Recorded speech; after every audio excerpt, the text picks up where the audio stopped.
के तपाईं एक्सेल सिक्न चाहनुहुन्छ? यदि चाहनुहुन्छ भने तपाईले एकदम सही भिडियोमा क्लिक गर्नुभएको छ। यो भिडियो बिगिनरको लागि हो, तर यो च्यानलमा तपाईले बिगिनरदेखि एडभान्स लेभलसम्म एक्सेल सिक्न सक्नुहुनेछ।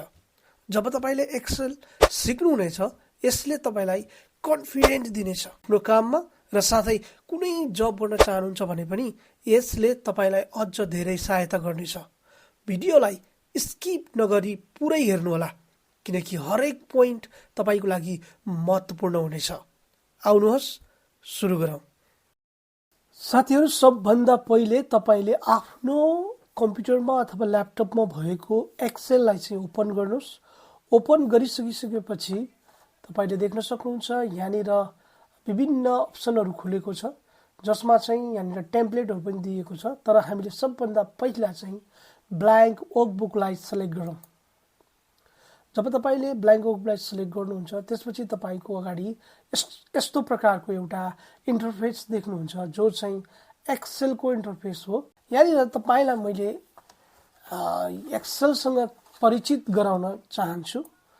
हामीले जब एक्सेललाई सिक्छौँ भने त्यतिखेर चाहिँ एक्सेलका कुराहरू चाहिँ त्यो भित्र भएका हरेक फङ्सनहरू, फाइल्सहरू र के कुराहरू चाहिँ हामीले सिक्नुपर्छ भन्ने कुराहरू तपाईले यसमा जान पर्छ। सबभन्दा पहिला म तपाईलाई बताउन चाहन्छु, यहाँनिर यो कोठाहरू देखिएको छ, यसलाई चाहिँ हामीले सेल भन्ने गर्छौँ इङ्ग्लिसमा, या CELL, सेल्स, यसलाई सेल्स भनिन्छ। अनि यसमा चाहिँ तपाईले देख्नुहुन्छ यो प्रत्येक सेल्स हो, जहाँ चाहिँ हामीले देख्न सक्छौँ। र यो मैले क्लिक गरेको छ, यो एउटा रो हो।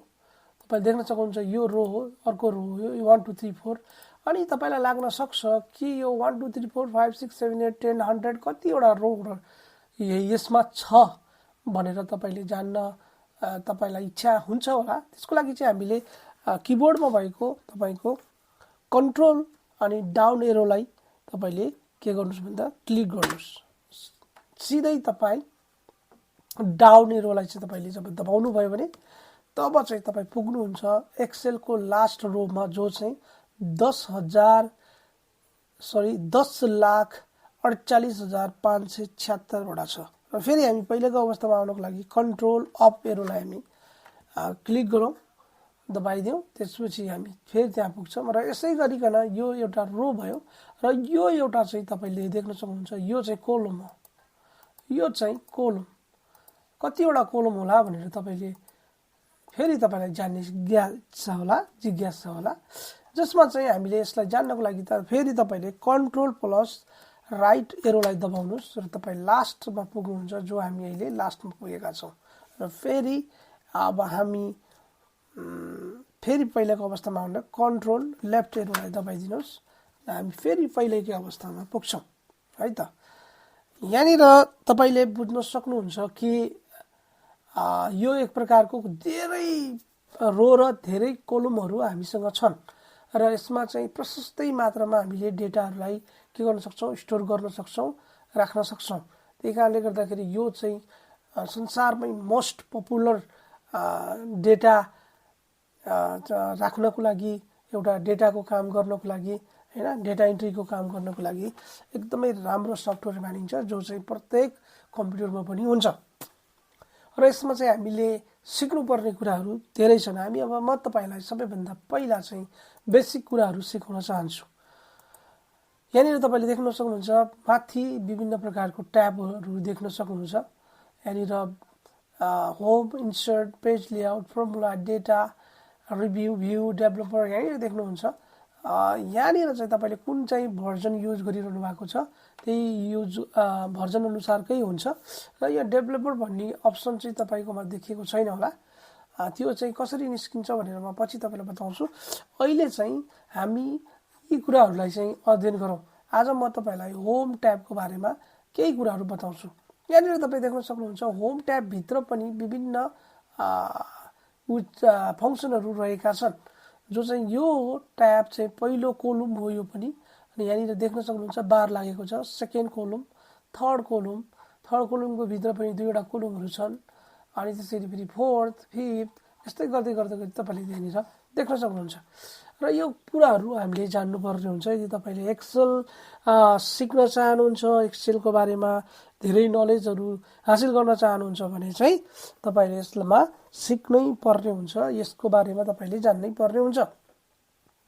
त्यसैले आज म तपाईहरुलाई एकदमै इजी कुरा सिकाउँछु। कपी, त्यसपछि पेस्ट, कट, पेस्ट, त्यसपछि फर्मेट पेन्टर, यो कुराहरू म तपाईलाई सिकाउँछु। ल हेर्नुस्, यहाँनिर तपाईले देख्न सक्नुहुन्छ मैले यहाँ सेल लेखेको छु। यसलाई म डिलिट गर्छु। अब यसलाई डिलिट गर्नको लागि तपाईले आफ्नो किबोर्डमा रहेको डिलिट बटनलाई प्रेस गर्नुस्, त्यसपछि डिलिट भइहाल्छ। र यसलाई अब तपाईले देख्न सक्नुहुन्छ यहाँनिर म यहाँनिर सिरियल नम्बर लेख्छु है। सिरियल नम्बर लेखेँ। त्यसपछि यहाँनिर तपाईले देख्न सक्नुहुन्छ अब म यहाँनिर आउन चाहन्छु भने यदि मैले इन्टर दबाएँ भने म तल सेकेन्ड नम्बर कोलममा आइपुग्छु। तर मैले यहाँनिर बीमा डाइरेक्ट दबाएँ भने म बीमा आउन सक्छु हैन। जहाँ पनि दबाउनुस् तपाई जान सक्नुहुन्छ, आउन सक्नुहुन्छ। तर एउटा सर्टकटको हिसाबले जब म ए कोलममा छु र बी कोलममा यदि मलाई जान छ भने मैले किबोर्डको ट्याब बटनलाई दबाउँछु र म त्यहाँ पुग्छु। तपाईले ट्याबलाई दबाउनुस्, त्यसपछि जहाँ पनि पुग्न सक्नुहुन्छ। यदि तपाई तल आउन चाहनुहुन्छ भने तपाईले के गर्नुस् भन्दाखेरि इन्टरलाई दबाउनुस्। यदि कोलम बाइ जान चाहनुहुन्छ भने के गर्नुस्, ट्याब दबाउनुस्। यदि तल जान चाहनुहुन्छ भने इन्टरलाई दबाउनुस्। यति नै हो, एकदम इजी छ। र मैले यहाँनिर लेखेँ, म फेरि ट्याब दबाएँ, फेरि गएँ, मैले यहाँनिर नेम लेख्छु, सरी नेम, त्यसपछि यहाँ एज,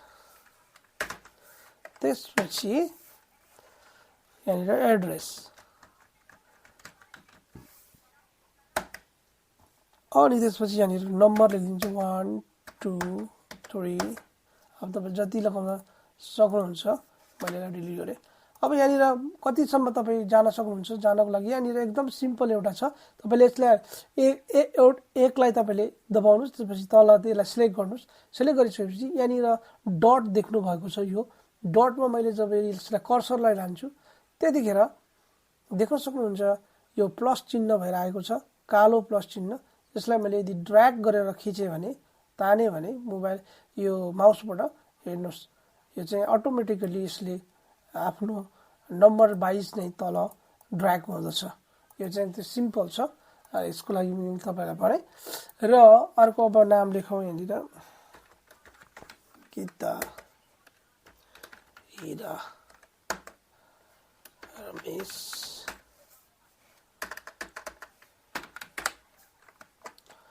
अनि अब हामीले यहाँनिर एज लेखौँ 18 25 30। एड्रेस नेपाल लेखिदिउँ, इन्डिया पाकिस्तान। अहिले मैले चाहिँ एड्रेसमा यो हालेँ। अब मलाई त्यति चाहिएको छैन, मैले यहाँबाट यसलाई के गरेँ, डिलिट गरेँ है त। डिलिट बटन दबाउनुहोस्, डिलिट भइहाल्छ। र यहाँनिर तपाईँ देख्न सक्नुहुन्छ यसरी हामीले लेख्यो। अब यसलाई म कपी गर्न चाहन्छु भने पुरैलाई कपी गरेर फेरि मैले यसलाई जस्ताको तस्तै यहाँ पनि गर्न चाहन्छु भने अब यसलाई के गर्नुपर्छ, हामीले सिलेक्ट गर्नुपर्छ। सिलेक्ट गर्नको लागि तपाईले यसरी यसलाई मजाले दबाएर यसरी सिलेक्ट गर्न सक्नुहुन्छ माउसको सहायताले। तर यो एकदम झन्झटिलो हुन्छ, जसको लागि म तपाईलाई एउटा सर्टकट बताउँछु। सर्टकट के हो भने तपाईले यहाँ राख्नुहुन्छ, तपाईले कन्ट्रोल शिफ्ट दबाउनु अनि डाउन एरो दबाउनुस्। अब यो चाहिँ के भयो भने तपाईले जति लेख्नु भएको छ त्यो चाहिँ सिलेक्ट भयो। अब यतापट्टिको पनि गर्नु छ भने तपाईले के गर्नु, राइट एरोलाई दबाइदिनुस्। जब राइट एरोलाई दबाउनुहुन्छ, कन्ट्रोल शिफ्ट राइट एरो दबाउनुहुन्छ भने त्यो पुरै सिलेक्ट हुन्छ है त, सबै सिलेक्ट हुन्छ अनि तपाईँ इजी हुन्छ। अब यसको लागि चाहिँ हामीले कपी गर्नु पर्यो भने यहाँनिर तपाईले क्लिक गर्दा पनि हुन्छ र यहाँनिर तपाईले देखाइरहेको छ कन्ट्रोल प्लस सी। यदि कन्ट्रोल प्लस सी गर्नुभयो भने कपी हुन्छ, यहाँनिर दबाए पनि कपी हुन्छ। र यति गरिसकेपछि मैले अब यहाँनिर राख्नु पर्यो भने यहाँनिर गएर मैले पेस्ट गर्दाखेरि पनि आउँछ। पहिला तपाईले यहाँनिर पेस्ट गर्ने ठाउँमा चाहिँ तपाईले माउसलाई पहिला क्लिक गर्नुपर्ने हुन्छ। क्लिक गरेपछि मात्रै पेस्ट हुन्छ, यदि गर्नु भएन भने चाहिँ हुँदैन। र मैले चाहिँ यहाँनिर यसलाई पेस्ट गरिदियो भने डाइरेक्ट त्यहाँ गएर जान्छ। तर तपाईले किबोर्डबाट कन्ट्रोल भी गर्नुभयो भने इजी हुन्छ। जस्तै मैले कन्ट्रोल भी गरे, ल हेर्नुस् है, यो गरे। अब फेरि म यहाँ पनि गर्न चाहन्छु भने फेरि तपाईले माउसको त्यो यहाँनिर क्लिक गर्नुहोस्, त्यसपछि फेरि कन्ट्रोल भी गरिदिनुहोस्। यसरी तपाईले मजाले कपी र पेस्ट गर्न सक्नुहुन्छ। अब फेरि म यही आउनु पर्यो भने तपाईले कन्ट्रोल जेड गर्नुहोस्, फेरि पहिलेकै अवस्थामा तपाईँ आउनुहुन्छ, फेरि दोस्रो चोटि गर्नुहोस्, फेरि तेस्रो चोटि गर्नुहोस्, फेरि अवस्थामा आउनुहुन्छ, फेरि गर्नुहोस्। जति गर्नुभयो त्यति नै तपाईले पहिलाको अवस्थामा आउनुहुन्छ। अब यहाँनिर सिलेक्ट भइरहेको छ। अब यो सिलेक्टलाई हटाउनको लागि के गर्नुहोस्, कहीँ पनि तपाईले डबल क्लिक गरिदिनुहोस्, यो सिलेक्सन चाहिँ हट्छ। यो यति नै हो। अब कट पनि त्यही हो, तर कटमा कस्तो हुन्छ भने तपाईले अब यसलाई चाहिँ सिलेक्ट गर्नुभयो, सिलेक्ट गरिसकेपछि अब यसलाई यहाँबाट पुरै निकालेर अब मैले यहाँ राख्न चाहे भनेपछि यो यहाँबाट हट्छ। अघि कपीमा चाहिँ हटेको थिएन, तर कटमा चाहिँ यो हट्छ है त। कटमा चाहिँ यो हट्छ। यसको लागि चाहिँ अब हामीले के गर्नुभयो, कन्ट्रोल एक्स गर्न पनि मिल्यो, सरी कन्ट्रोल एक्स गर्न पनि मिल्यो तपाईको किबोर्डबाट हैन। म यहाँ माथिबाट पनि क्लिक गर्छु भन्दा नि पाएँ, मैले क्लिक गरेँ, कन्ट्रोल एक्स गर्दा पनि हुन्छ। अब मैले यसलाई यहाँ ल्याएर राख्न चाहे भने मैले यसलाई फेरि राख्नको लागि चाहिँ तपाईले कन्ट्रोल भी नै गर्नुपर्ने हुन्छ अथवा पेस्ट नै गर्नुपर्ने हुन्छ है त। यसरी पेस्ट नै गर्नुपर्ने हुन्छ। हेर्नु है, मैले पेस्ट गरिदिएँ, पेस्ट गर्दाखेरि यहाँ आयो। ल यति हो, एकदमै सामान्य छ, सिम्पल छ। फेरि मैले कन्ट्रोल जेड गरेँ, फेरि यहाँ आएँ, फेरि मैले डबल क्लिक गरेँ, डबल क्लिक गरेपछि यो सिलेक्सन हट्यो। यो कुराहरू तपाईले जान्नुपर्ने छ। काम गर्नुको निम्ति यो पहिला जान्नै पर्ने हुन्छ है त। र यसमा चाहिँ के हुन्छ भन्दाखेरि अब यो फर्मेट पेन्टर भन्ने चाहिँ एउटा एकदम इन्ट्रेस्टिङ छ। जस्तो कि म यसलाई चाहिँ माथिकोलाई चाहिँ सिलेक्ट गरेँ, सिलेक्ट गरेपछि यसलाई बोल्ड गरिदिएँ मैले। अब बोल्ड गरिदिसकेपछि अब मैले यसलाई हल्का यसको के बढाएँ भन्दाखेरि तपाईको फन्ट साइज बढाइदिएँ, फन्ट साइज बढाइदिएँ, बोल्ड गरिदिएँ। अब बोल्ड गरिदिसकेपछि यो चाहिँ आयो। तर एड्रेस चाहिँ अलिकति यो कोलुमभन्दा बाहिर निस्केछ, किनभने यसको विड्थ चाहिँ के हो, अलिकति लामो भयो। लामो भएपछि अब यसलाई चाहिँ सही गर्नको निम्ति पनि एउटा सजिलो उपाय के छ भन्दाखेरि तपाईले यसरी यसलाई ड्र्याग गर्दा पनि हुन्छ हैन, तान्दा पनि हुन्छ। तर अब तान्न तपाईलाई गाह्रो भयो भने यहाँनिर डबल क्लिक गरिदिनुस्, आफै यो आफ्नो विड्थलाई, आफ्नो चौडाइलाई लिन्छ। अब यति लिइसकेपछि अब मैले यहाँनिर के गरिदिएँ, एउटा सपोज मानौँ मैले यो चाहिँ रङहरू भरिएको छु, रङहरू भरिदिरहेको छु। प्रत्येक कोठामा चाहिँ प्रत्येक कोठामा मैले के गरेको छु, रङहरू भरिदिरहेको छु। ओके, मैले रङहरू भरिदिसकेँ भने अब फेरि यो फर्मेट प्रिन्टरको काम देखाउनको लागि मैले तपाईलाई यो देखाइरहेको छु। मैले अब जस्तो मैले यहाँनिर ए लेखेँ, त्यसपछि बी लेखेँ, त्यसपछि सी लेखेँ, त्यसपछि डी लेखेँ।